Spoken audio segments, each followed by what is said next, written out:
Oh dear, it seems I've been caught. But, your husband is now mine alone. Get it and hurry up with the divorce. I, who had stumbled upon my younger sister, Mariana, and my husband, Steve, in an affair, confronted my sister resolutely despite being shaken. However, my husband was adamant about divorcing and left home with my sister. I decided not to mix personal issues with work, but since the president of the company where I work is my father-in-law, it didn't take long for him to notice something was wrong. When I opened up about everything, he was furious with my husband's actions and planned revenge. Yet, 2 years later, my father-in-law passed away. Enter my ex-husband and sister, smugly arriving for the inheritance, but my father-in-law's revenge plan triggered an unbelievable outcome.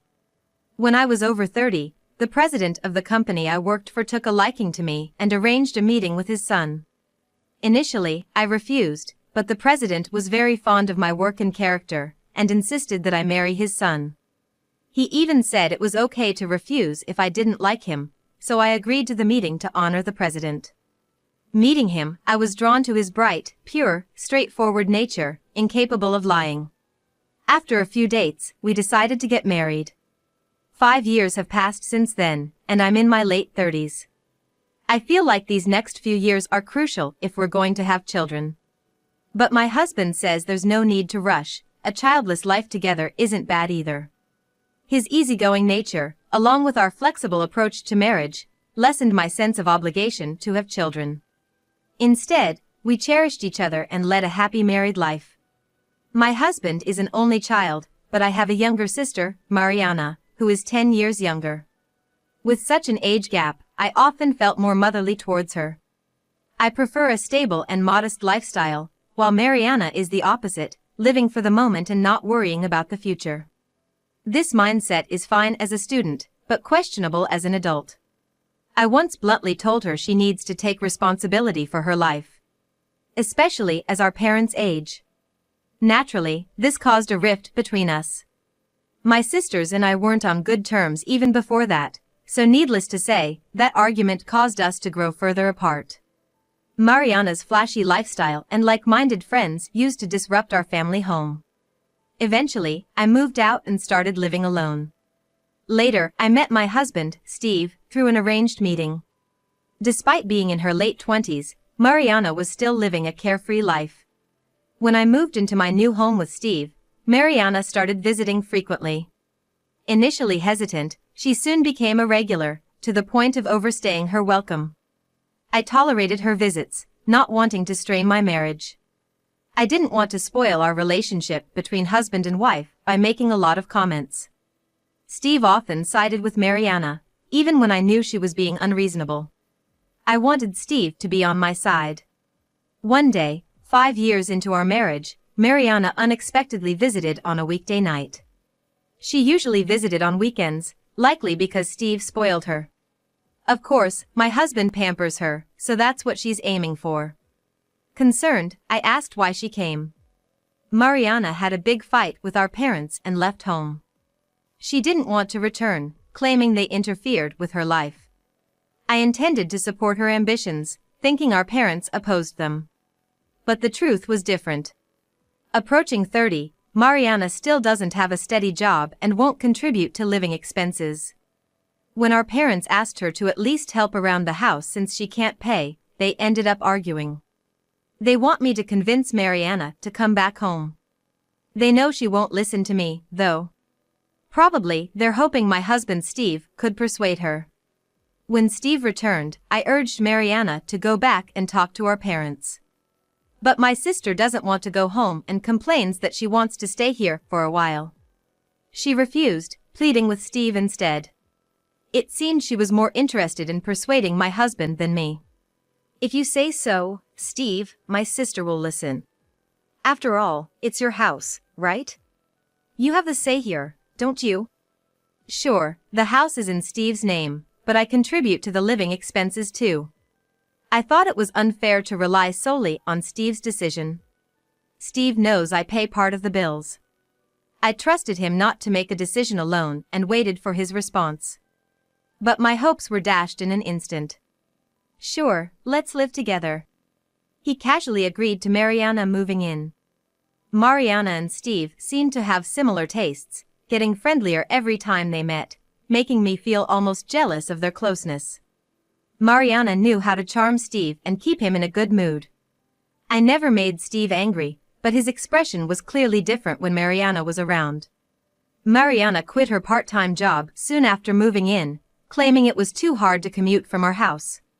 She said she'd look for something nearby, but there was no sign she was even trying. Instead, she dumped all the housework on me when I got home from my full-time job. You're home all day, so you should handle the housework, right? I'm tired from job hunting. Besides, I'm taking care of Steve, so it's only natural for you, who has more free time, to do the housework. Mariana was like a doting new wife, taking care of Steve. Welcome home, Steve.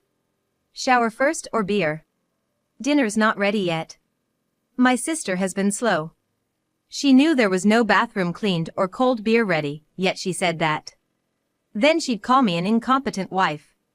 Steve didn't help, just laughing at our exchanges. You sisters get along so well. How can anyone think we're getting along when Mariana is clearly dissing me? How do you think we're good friends? I was boiling inside. But I didn't lash out at Steve or Mariana because I didn't want to ruin my marriage. I still had some faith in Steve, thinking he just wanted to be on Mariana's side because he felt sorry for her. Then, my father-in-law fell ill and was hospitalized. As a manager, I was informed, so there were quite a few employees visiting him. The hospital provided complete nursing, so there was no need for family to be constantly there. Still, I visited him every day after work, staying until the end of visiting hours. He worried if I was too busy with work and home. Despite his own health issues, he was such a kind person. But Steve didn't visit, claiming he was too busy with work. I tried to get him to see his father, but he wouldn't listen, too busy with various commitments. One of which was going out with Mariana. I begged him to stop by, even for a little while, but it was no use. If you're so concerned, you take care of Dad. As if I wasn't already. Feeling guilty for not getting Steve to visit, I spent even more time taking care of my father-in-law. This meant Steve and Mariana spent more time alone at home. They grew closer while I was away. Even when I was home, they were always together, acting like a couple or newlyweds, especially when Steve took Mariana to the new mall. And yet, I couldn't ask Steve to stop being so close with Mariana. Not only was she staying with us, but Steve was also covering her share of the living expenses. I once offered to bear the cost, but since it was Steve who allowed it, he's the one paying. However, I couldn't speak up against him because I'm adding to his burden. This went on for about 3 months until one day. I was so busy that I forgot some important documents at home for a meeting. Planning to use my lunch break to go back home and fetch them, I left work. But as luck would have it, I was swamped and couldn't leave until later. While I did tell my staff to take their full hour for lunch, I took a late break and went home. There, I stumbled upon a shocking scene. I expected Mariana to be home alone on a weekday afternoon. But there was Steve on the living room sofa, in the midst of an affair with Mariana. Too engrossed to notice my return. My heart raced and hands trembled with shock. But I knew I needed evidence, so I took photos with my phone. When they changed positions, Mariana noticed me. She provocatively urged Steve on, not caring that I was watching. Steve, seeing me reflected in the window, looked guilty. His desire seemed to have vanished, but Mariana was undeterred, suggesting they continue to spite me. Steve's mine now. You're so clueless for not noticing anything these past 3 months. If you loved him, you would have noticed, right? Mariana mocked me, implying my ignorance meant I didn't love Steve. How could I not notice? If it weren't for you moving in, I would have spoken up to my husband. I blamed Mariana, believing if she left, Steve would come back to his senses. I wanted to lash out more. But my inherent earnestness prevented it. It wasn't just one person's fault in an affair. Even if Mariana seduced him, Steve chose to respond. Knowing this, I still targeted only Mariana. You've always been the same. You take what you want, regardless of who you hurt. How many people have you upset? I was probably at the top of that list. Mariana always got what she wanted, while I hesitated and thought things through. Only to find she had already taken them. I don't know how she came up with the money, but I'm sure she begged the older boyfriend she was dating at the time. That's the case even now. She approached Steve, not because we were close, but because he was the son of a wealthy company president. She laughed off my anger, calling me foolish for being outsmarted.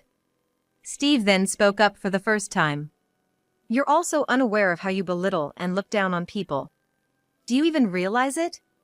He confessed being with me was painful. And Mariana was his escape. He thought I was perfect and unforgiving. A cold, machine-like person. Even though my husband is the next company president, my father-in-law always relies on me. He resented my presence, as his father always relied on me, making him feel redundant. I was astonished Steve felt this way. I'm divorcing you. It's suffocating being with you. He said he would leave with Mariana. If you do that, I'll sue both of you for alimony. Absolutely not. Why should we pay you anything? Steve agreed with Mariana, threatening to cut ties with his father and quit the company if I demanded alimony. If Steve, the future company president, leaves the business, it won't survive. Even now, there are board members grumbling about what the next president is doing. You can't do it, can you? You feel too much gratitude towards my father, the current president, to put him in a difficult position. Steve was right. I owe my current position to my father-in-law, the company's president.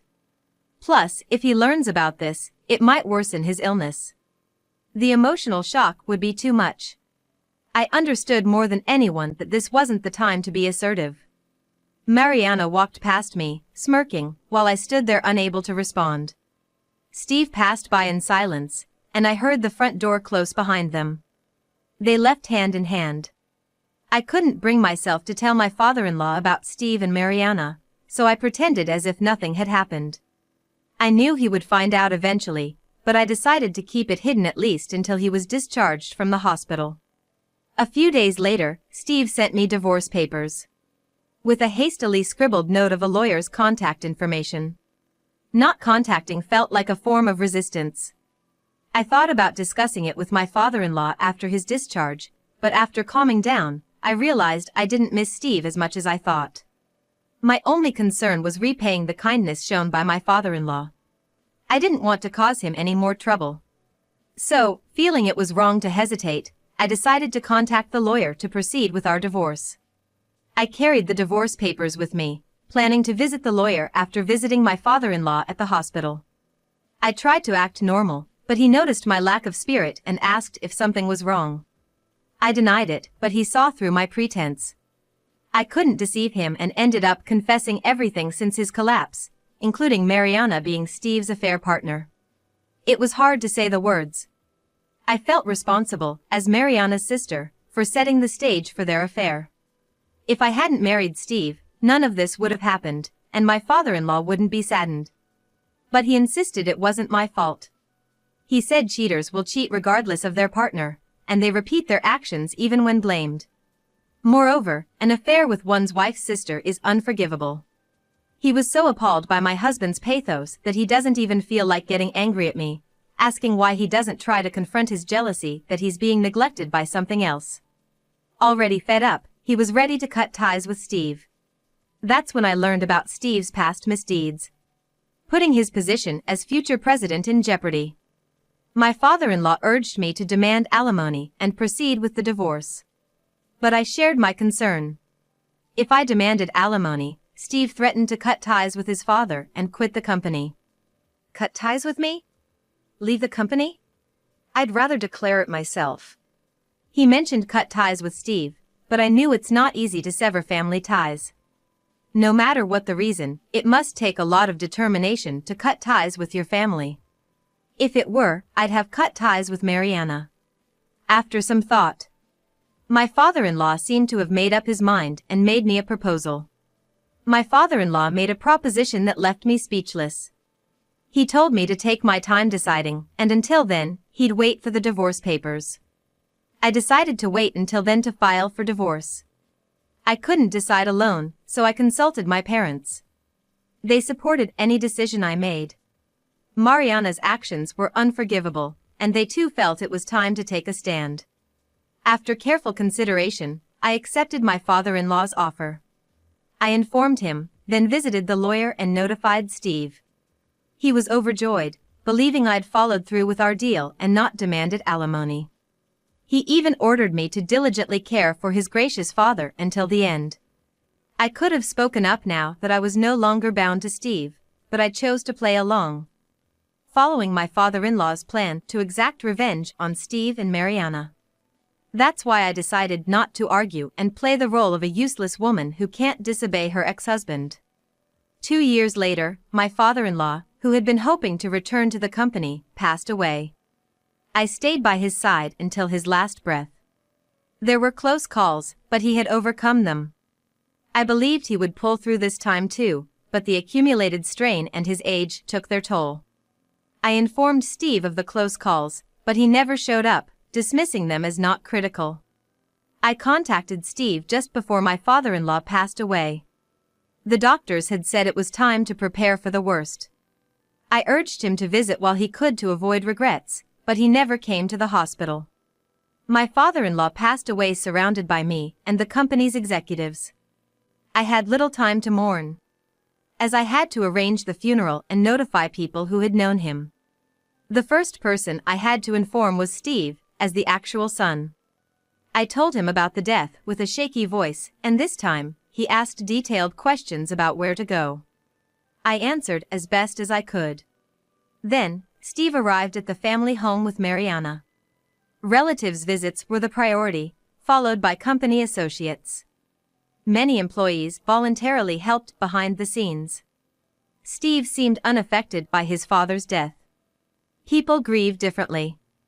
Some cry openly, others remain stoic in public and grieve in private. So even though it looks like my ex-husband doesn't feel anything towards my father-in-law, I don't know what's going on in his heart.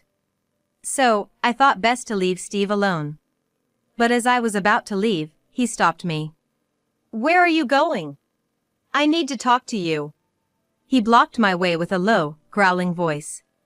Turning around, Steve claimed he would inherit the company and all the estate, and as an outsider, I should leave immediately.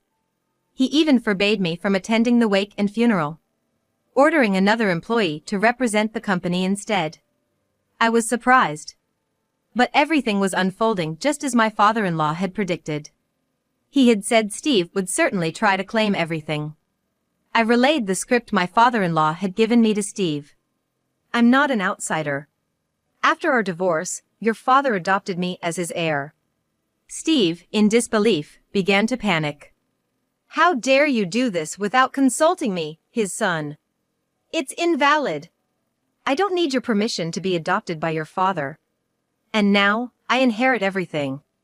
When my father-in-law adopted me, a notary public prepared a will bequeathing everything to me, with his lawyer present. Steve knew the lawyer and could verify if he didn't believe me. My father-in-law had foreseen Steve's actions, and as expected, Steve realized I wasn't lying. "If you had visited your father even once, maybe things could have been different." The likelihood was slim, but depending on Steve's redemption, he might have received some inheritance. Steve had no comeback and fell silent. But Mariana hadn't given up. Dredging up some knowledge she thought might be useful. She's always been quick-witted about such matters. I think my sister's life would have changed if she had used it for something else, but it might be too late. She claimed that even with a will, Steve was entitled to a forced share.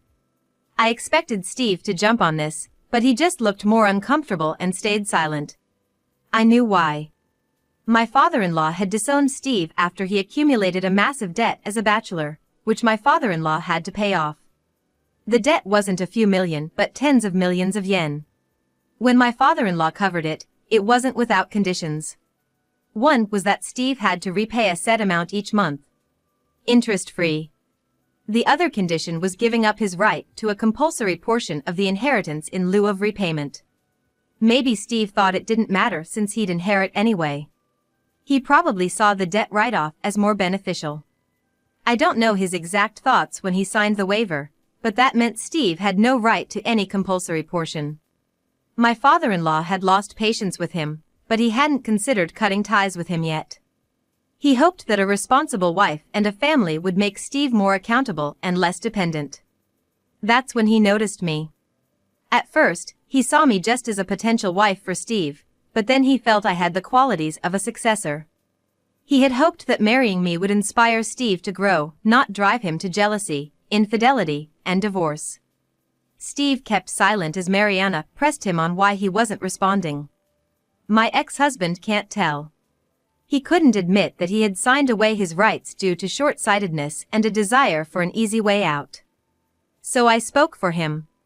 Mariana turned on Steve, accusing him of deceiving her. You deceived me. I didn't deceive you. I never thought Dad would do something like this. You should have realized something was up with all the attention Dad gave to my sister. Why didn't you check before divorcing her? As they started to argue at my father-in-law's funeral, I decided to interject. Sorry to interrupt your heated argument, but I'm going to claim my emotional damages against both of you using the video I took on my phone. I delivered the news lightly and cheerfully. It felt like a triumphant reversal. It's no good to let your emotions run wild. I knew that by looking at my sister. I should change my behavior after seeing how others behaved. I had a tendency to lose my emotions and be too serious.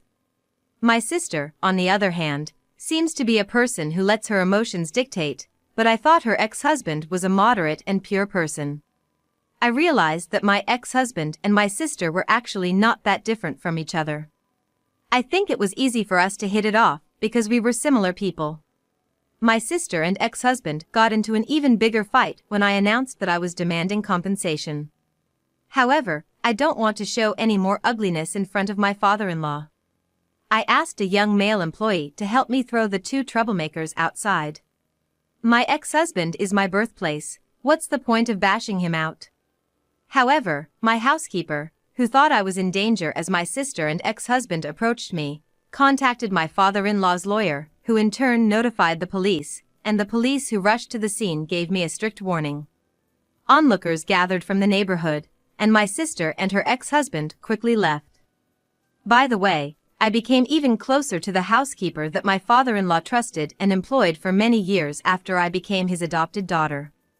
Even after her father-in-law passes away, she plans to continue working as a housekeeper as long as she has the strength to do so. After that, with the help of those around me, I completed my role as chief mourner.